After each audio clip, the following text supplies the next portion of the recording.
You gotta hand it to him. If he is nothing else, Congressman Darrell Issa is tenacious. Despite the 690,000 pieces of evidence, that's an actual number, that the IRS targeting of Tea Party groups was not, in fact, a political witch hunt.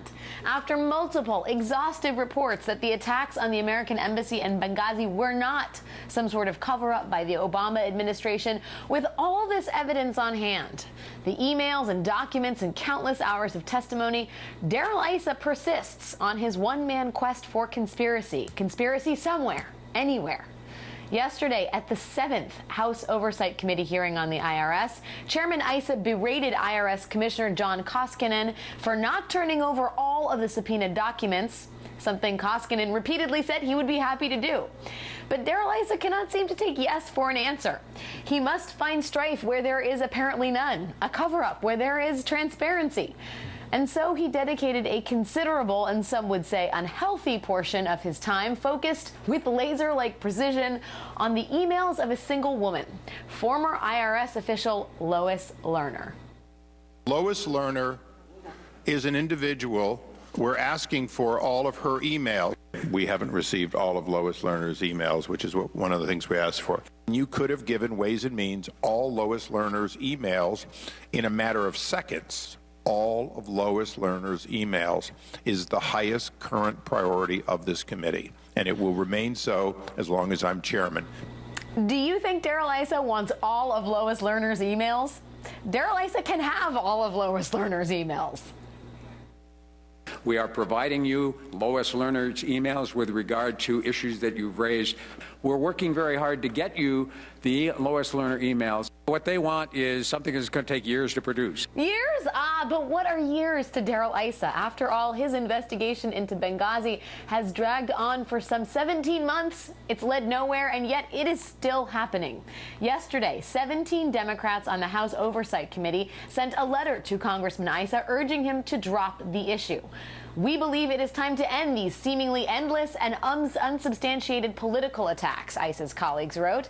This letter, this plea for sanity, was sent around the same time that a letter from the Pentagon to Democratic Congressman Adam Smith was made public, a letter which confirmed that the Department of Defense has spent thousands of man-hours and millions of taxpayer dollars responding to the Benghazi investigations. Will it be enough to end Darrell Issa's quest?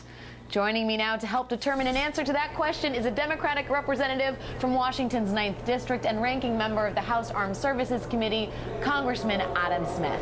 Congressman Smith, thank you so much for joining me, and thank you for talking about what is a perplexing situation on Capitol Hill.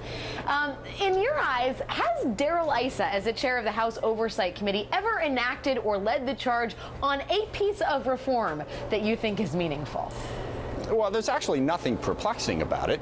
Darrell Issa, and not just Darrell Issa, by the way, there are other committees, including the Armed Services Committee, that have over and over and over again looked into Benghazi, and the IRS as well. Look, they're being partisan. They desperately want something that they can blame on the Obama administration. That is not the role of oversight for the Armed Services Committee or for the Government Oversight Committee. Yes, we are supposed to exercise oversight, but that oversight is to determine facts, to learn what happened, to figure out how to prevent things like this from happening in the future, but that's not what they're doing. They are desperate to find something to embarrass the president. The only problem is there is nothing there, and millions of dollars and thousands of man-hours later, that is abundantly apparent. There is nothing there. And on Benghazi, it was, I think, well over a year ago that even the Republican-led House Armed Services Committee said the Department of Defense did everything they could have done in that case. And yet, even after saying that, they went back and did another investigation and issued another report at the urging of the Republican leadership. This is a witch hunt. This is not congressional oversight, and it is a sad waste of dollars, a waste of time, and just something else that undermines the credibility of this institution. Well, and that seems to be a goal too, right? It's easy to criticize government and call it ineffective when you're gumming up the works and wasting man-hours and resources on stuff like this. But I wonder how much your letter to Chairman Issa has gained traction inside the Republican Party, because this is also an issue of Department of Defense resources. And at a time when we were talking about cutting budgets and sort of being fiscal hawks, is this really the best use of government resources? Have any Republicans come to you and said, we agree?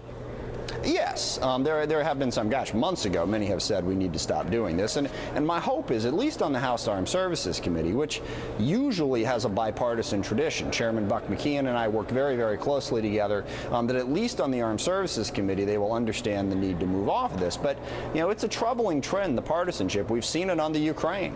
The response from the Republican Party and on the Armed Services Committee in many instances has been nakedly partisan in the way they've tried to find some way to blame this on the Obama administration. That is not, again, Congress exercising the right oversight role. It's pure partisanship that undermines our credibility. Now, like you said, maybe there's a bunch of Republicans that say, as long as the country doesn't like Congress, so much the better. But it's not good for the country. Indeed, it is not. Congressman Adam Smith, thank you for your efforts on Capitol Hill, and thank you for your time today. Thank you. Coming up, since 2008, Congress has voted to extend or expand unemployment assistance 12 times. Can they make it a baker's dozen? It's up to John Boehner. That's straight ahead.